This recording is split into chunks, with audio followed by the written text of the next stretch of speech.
oui, puisque c'est une spéciale réveillon ce matin, une spéciale réveillon de Noël sur Europe 1. On a décidé d'envoyer Jean-Michel Cohen en grand reportage. Il est à Boulogne-Billancourt, en région parisienne, en direct et en duplex d'une boucherie où les préparatifs du repas de Noël battent son plein en ce moment. Jean-Michel Cohen, on va donc vous retrouver en direct de la boucherie des frères Metzger, très précisément. Et vous allez nous expliquer comment est-ce qu'on va composer son menu ce soir pour qu'il soit sain, évidemment, succulent et aussi le moins cher possible, parce qu'on le sait que la viande, notamment, coûte particulièrement cher pour préparer son réveillon. Vous nous confirmez qu'on peut faire un réveillon de qualité et pas cher ? Oui, il suffit simplement de choisir ses aliments. Vous voyez là, par exemple, je suis au rayon, je dirais, quasiment des hors-d'œuvre. Et là, il y a 3 choix qui se présentent devant moi. D'un côté, le boudin blanc, à gauche, j'ai les foie gras. Et derrière moi, j'ai une spécialité qui est un peu moins honorée par les Français depuis quelque temps, qui s'appelle le pâté en croûte. Oui. Le pâté en croûte, pour moi, il présente 2 intérêts. Premier intérêt, il est moins cher que les autres produits. Là, vous voyez, le foie gras vaut 30-35 euros, parfois les 100 grammes, parce que c'est un produit de luxe. Et puis derrière, vous avez un pâté en croûte qui à 11 euros. Intérêt du produit, il est moins cher. Deuxième intérêt, et cette fois-ci nutritionnel, dans ces pâtés en croûte, vous mélangez un peu de foie gras pour avoir le goût du foie gras, et ensuite vous mélangez de la viande et en général des viandes maigres. Je vais demander à monsieur Metzger, quelle viande vous mettez dans le pâté en croûte ? Donc nos pâtés en croûte sont fabriqués avec du foie gras et de la volaille. Nous avons de la volaille du Gers avec donc du poulet, du canard et de la pintade mélangés à du foie gras des Landes. Voilà, vous voyez, donc j'ai 3 types de viande. La plupart sont des viandes maigres, ce sont des viandes blanches, à l'exception du canard, mais ça me permet de réduire le coût calorique et en même temps ça réduit le coût dans mon porte-monnaie. Maintenant, si vous voulez, il y a un autre produit qui est quand même le produit de référence de ce soir de Noël, c'est le boudin blanc. Et là, il y a très peu de différence, qu'il soit nature, forestier ou au foie gras. On retrouve à peu près les mêmes prix à quelques pourcentages près. C'est sûrement parce qu'il n'y a pas une grande composition à l'intérieur, par exemple pour le foie gras, non, je vous le confirmez ? Oui, les boudins blancs, la base est toujours la même. Après, il y a 4 sortes différentes. On les a avec des champignons, on peut les avoir foie gras et morille, ou bien aux truffes, mais ça évolue entre 22,80 le kilo et 34 euros le kilo. Alors, est-ce que c'est sain, Thomas ? Moi, je dirais que pendant les fêtes, la fête, c'est la consécration d'un moment de partage et de convivialité. Donc, je vais être moins rigoureux et j'aurai tout le temps l'année prochaine de vous conseiller pour perdre vos kilos. Oui, exactement. On l'a répété depuis plusieurs jours dans cette émission. Pendant les fêtes, vous nous autorisez à faire quelques excès et puis on s'occupera de perdre les kilos un petit peu plus tard. Isabelle Quenin qui est avec nous en studio, une question pour vous, Jean-Michel Cohen. Oui, une question, parce que en fait le boudin blanc c'est pas du boudin, donc d'un point de vue calorique il faut préférer quoi ? Il y a quoi dans le boudin blanc ? Parce que je crois que c'est beaucoup plus calorique que le boudin traditionnel, que le boudin noir.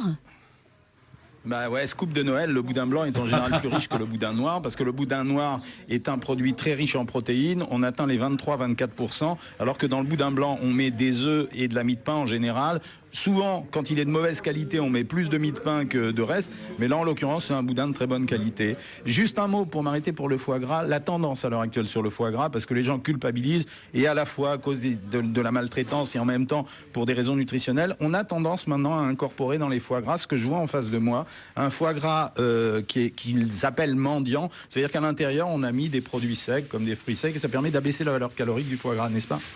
Alors, oui, chez nous avons 4 variétés de foie gras différents. Donc, pour la maison Metzger, notre charcutier Arnaud Nicolas nous fabrique le mendiant avec de l'abricot, des amandes, des pistaches, qui nous fait un très joli sucré salé. Mais on en a également aux truffes, au vin rouge ou mi-cuit naturel.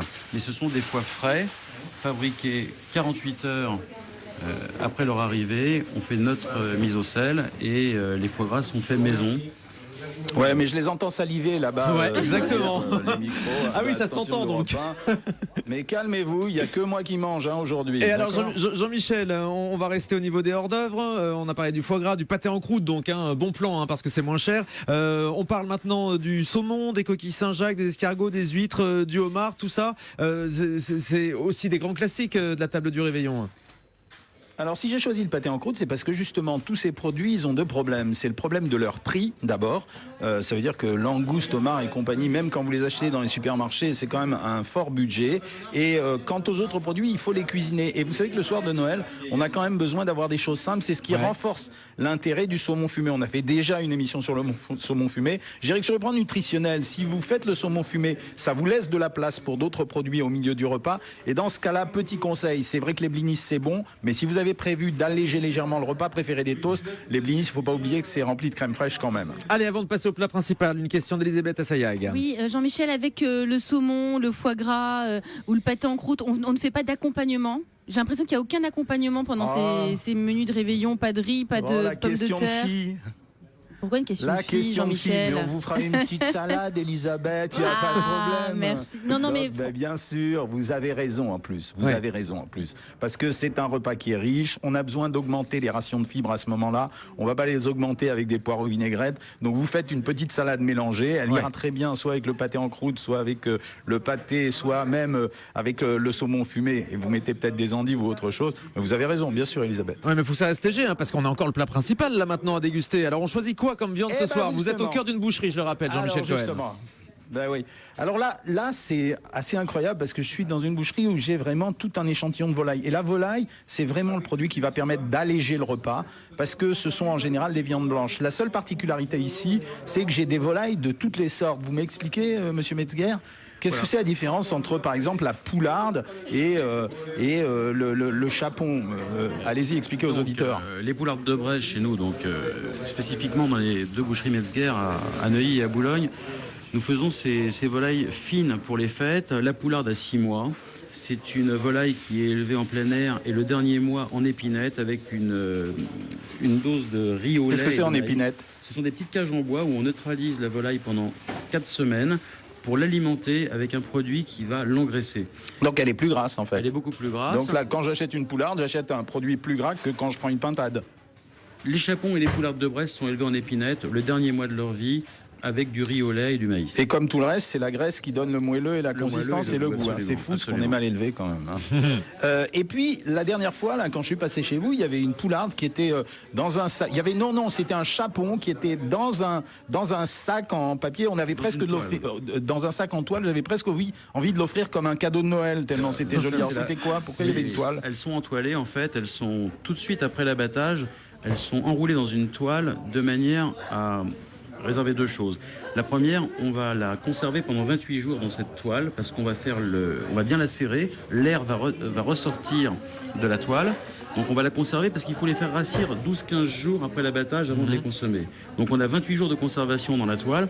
Et puis également pour bien répartir la graisse tout autour de la volaille, parce que quand elle va refroidir, le gras va figer tout autour et ça va bien se répartir entre les blancs, les cuisses, le dos, partout. Mais vous savez, mes copains gastronomes, Thomas Joubert, Guillaume Garnier, Antoine, est-ce que vous pouvez mettre toute l'équipe à offrir une volarde? Hein? Oui. Toute l'équipe, est-ce que je peux leur offrir comme cadeau ce genre de choses? J'ai beaucoup de clients, à la place d'acheter des fleurs, ils viennent acheter des petites poulardes. Alors je vous rappelle les produits que j'avais. J'avais le chapon, c'est un produit un peu gras qui est un peu cher. Il y a 2 types de chapons. Les chapons extrêmement primés qui valent très très cher. Et puis il y a des chapons des Landes qui sont moins chers, qui sont à 35 € la pièce. Mais la pièce fait 3 kilos quasiment. Donc c'est vraiment, c'est un prix 3 kilos, 4 kilos vous me dites? Les chapons des Landes font entre 4 kilos et 4 kilos. Ouais, donc ça fait 8 € le kilo. C'est pas très cher. Hein. Et Jean-Michel, quelle est la tendance ce matin chez les clients? Les chapons des Landes font Comment 18 € le kilo. Quelle est la tendance ce matin? Cliente, si elle fait la tendance ce matin jusqu'à présent, on avait énormément de monde dans la boucherie, c'est-à-dire que les gens se précipitent, ils font des commandes, on les voit sortir avec leur paquet. J'ai une dame là en face de moi et je vais lui demander, est-ce que vous achetez vraiment juste pour le réveillon ce soir? Non, absolument pas. J'habite le quartier et je viens très souvent. Mais sinon, est-ce que ce soir vous avez préparé un repas spécial? Oui, bien sûr. C'est quoi? Alors j'ai pris je crois que c'est une poularde de Bresse farcie. Ah, une poularde de Bresse farcie. Voilà. Et la farce, on est sur la poularde donc. Vous avez confiance? Complètement confiance. Il y a quoi dans votre farce, monsieur Metzger? Alors nous on fait des farces fines avec de la volaille. Ouais. Et on rajoute du veau. D'accord. On fait ça avec du veau de lait et de la volaille uniquement. Et puis un petit peu de lait, des œufs et des épices. Eh ben merci, mais tout ce que vous faites c'est fin, mais en même temps il y a des produits gras quoi, c'est ça? Un petit peu. Ouais. Bon, mais en même temps, on a dit c'est un repas de fête, c'est un réveillon. Uniquement 70% à base de volaille et 30% de veau. Et Jean-Michel, on a des petites questions. Le temps de cuisson pour toutes ces volailles, on met ça au four à partir de quelle heure? C'est votre spécialité. Combien de temps on met pour cuire les volailles selon le type de volaille? Alors, bon, on préfère cuire les volailles à basse température parce qu'il faut les démarrer à froid. On pense aux alentours d'1 kilo 1 heure. Donc ça veut dire qu'un chapon qui pèse 4 kilos, je préconise 4 heures de cuisson. En commençant à four froid. À four froid, 150 degrés pendant 3h45 en l'arrosant bien toutes les 20 minutes. Et puis le dernier quart d'heure, on met le four à 180 degrés pour bien le colorer dans les 15-20 dernières minutes de cuisson. Donc c'est environ 4 heures de cuisson, 4 heures, 4 heures et quart de cuisson pour un chapon. Et pour une poularde, il faut compter 2 bonnes heures, 2 heures, 2 heures et quart. Pareil, 150 degrés pendant 1 heure, 3 quarts, 2 heures et le dernier quart d'heure à 180. Bon, il est trop fort, monsieur Metzger, parce qu'en face du rayon des volailles, j'ai les haricots verts, les petits pois et j'ai quand même les haricots, hélas. Voilà. On verra tout à l'heure ce qu'on met en accompagnement. Et puis il n'y a pas que les volailles, il y a le gibier aussi. Certaines personnes veulent être un petit peu originales pour l'étape du réveillon.